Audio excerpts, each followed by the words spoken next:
Hot issue है कवानीन की सियासत या सियासत के कवानीन। हमें ज्वाइन किया है बैरिस्टर सलाहुद्दीन अहमद, माहिर कानून, नौजवान लेकिन बहुत ही काबिल।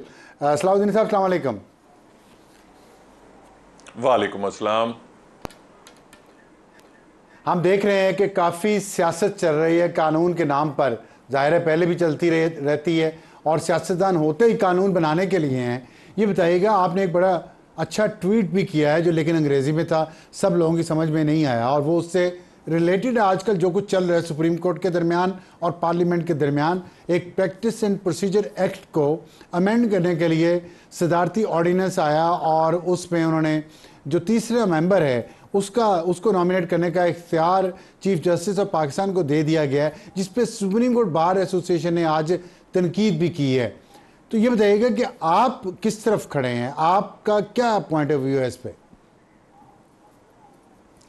जी अब्सार साहब देखें, मैं प्रैक्टिस एंड प्रोसीजर केस में मैं PMLN की तरफ से वकील था और मैंने उनका मुद्दा सामने इसलिए किया था क्योंकि मैं उससे इत्तेफाक करता था कि मेरी राय में चीफ जस्टिस को मास्टर ऑफ द रोस्टर नहीं होना चाहिए।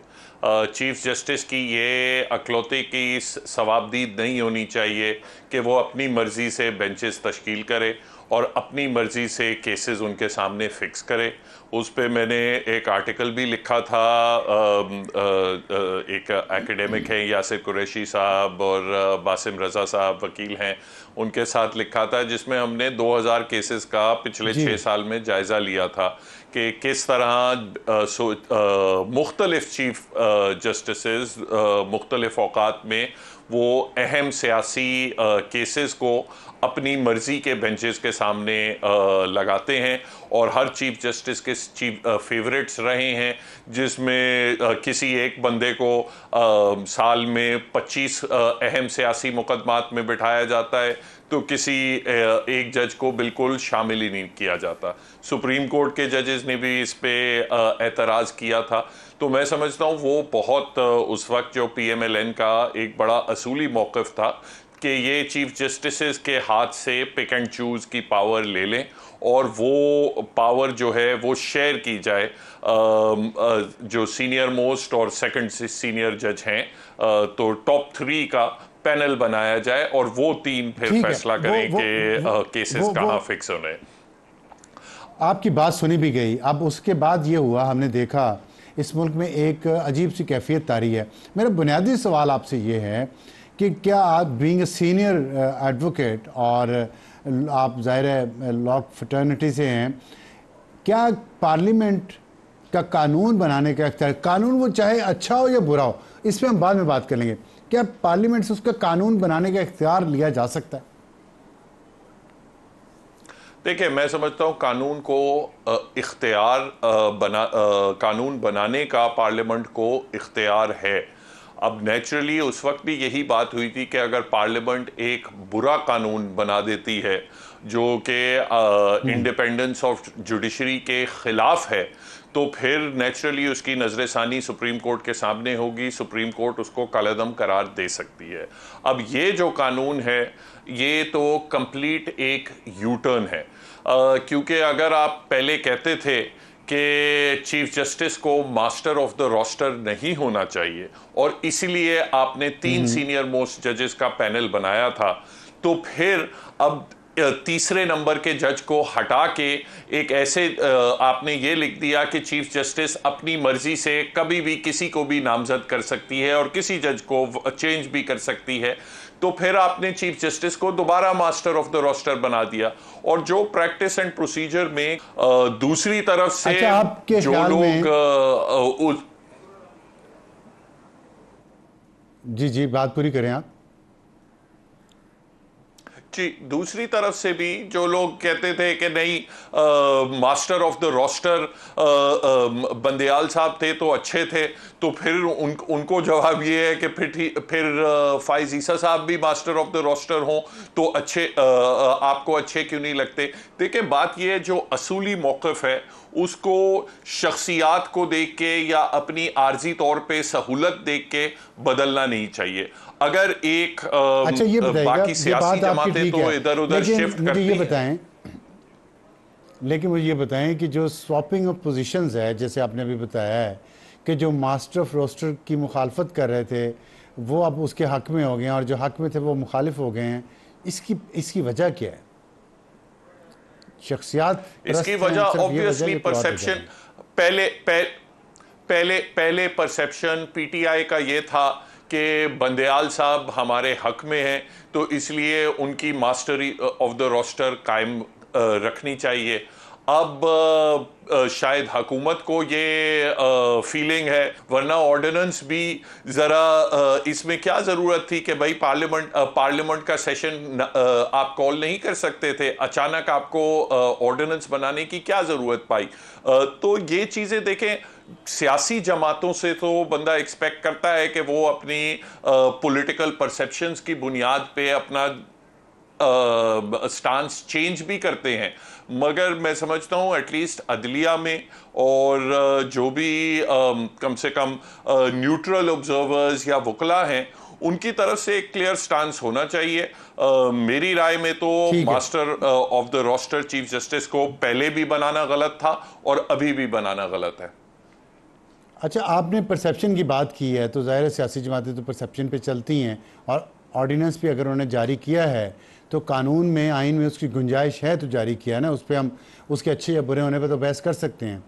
सवाल मेरा ये है कि इसके अलावा वजह से खाली परसेप्शन पे तो नहीं ये चल रहा है ना, असल वजह क्या है पीछे? देखें, जो मकसद ये ऑर्डिनेंस जारी करने का, वो नज़र और उसमें इतनी अर्जेंसी में जारी करने का मकसद तो यही नज़र आता है कि हुकूमत, ये नहीं हो तो सकता हेल्दी होना चाहिए था। कि आप कहें कि पावर शेयरिंग तब अच्छी है कि जब मैं मेजॉरिटी में हूं, मगर पावर शेयरिंग तब बुरी है अगर मेरी माइनॉरिटी बन जाए।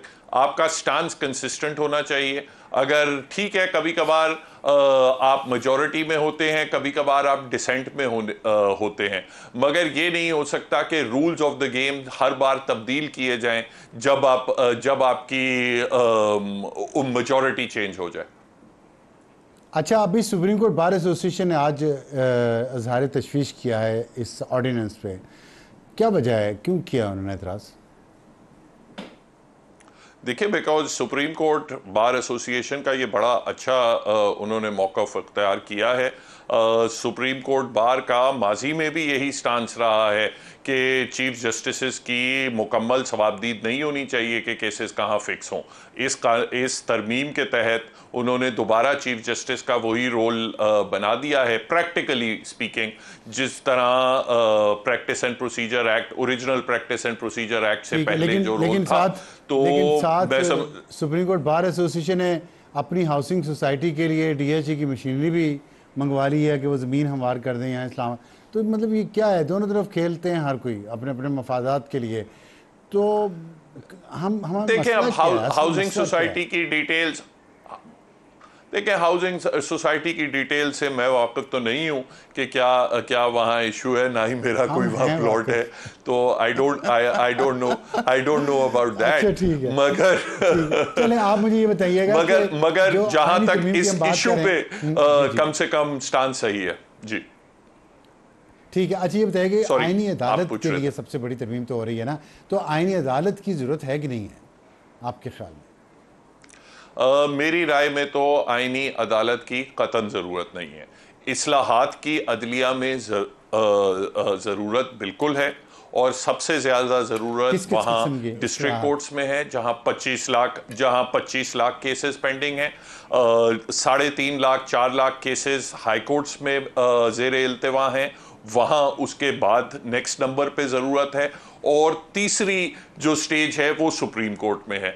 जो ये आईनी अदालत बनाई जा रही है, अव्वल तो उसका मकसद, एटलीस्ट जो मुसव्वदा जो सामने आया है उसमें तो जो तकर्रुरी का भी तरीक़ेकार है उस पर काफ़ी बात हो चुकी है। वो बेसिकली तरीक़ेकार ये है कि नई आईनी अदालत को हुकूमत के ताबे किया जाए, तो वो तो सरासर इंडिपेंडेंस ऑफ जुडिशरी के खिलाफ है। मगर दूसरी बात, जो ये आईनी अदालत की तजवीज़ भी है, वो एक अनवर्कबल और इनप्रैक्टिकल तजवीज़ है। बाकी जिन ममालिक का जिक्र किया जाता है कि वहाँ आईनी अदालतें हैं, वहाँ नीचे से ऊपर तक एक डिफरेंट स्ट्रक्चर है। वहाँ नीचे ऑर्डिनरी कोर्ट्स हैं, उसके बाद जो एडमिनिस्ट्रेटिव कोर्ट्स हैं, और फिर तीसरी स्ट्रीम जो है वो आईनी अदालतों की है। तो वो 3 पैरेलल स्ट्रीमें चलती हैं। आप एक मुकदमा जो है 2 जगह नहीं फाइल करते, आप डिफरेंट मुकदमे फाइल करते हैं। हमारे यहाँ इन्होंने ये किया है कि आधा तीतर होगा और आधा बटेर होगा, कि नीचे सारी यूनिफाइड चल रही होंगी, उसके बाद जब सुप्रीम कोर्ट कॉन्स्टिट्यूशनल कोर्ट के लेवल पे जाएंगे तो फिर मुकदमे को चीर देंगे, आधा फैसला इधर हो रहा होगा, आधा फैसला उधर होगा। उससे कॉम्प्लिकेशन बढ़ेगी, लिटिगेशन मजीद डिले होगी। लोग सुप्रीम कोर्ट में अपनी ऑप्शंस एक्सरसाइज करके उसके बाद फिर कॉन्स्टिट्यूशनल कोर्ट की रुख करेंगे कि अच्छा एक हमारा आईनी नुक्ता भी है। तो इससे मजीद डिलेज बढ़ेंगी, इससे किसी को कोई सहूलत नहीं होगी।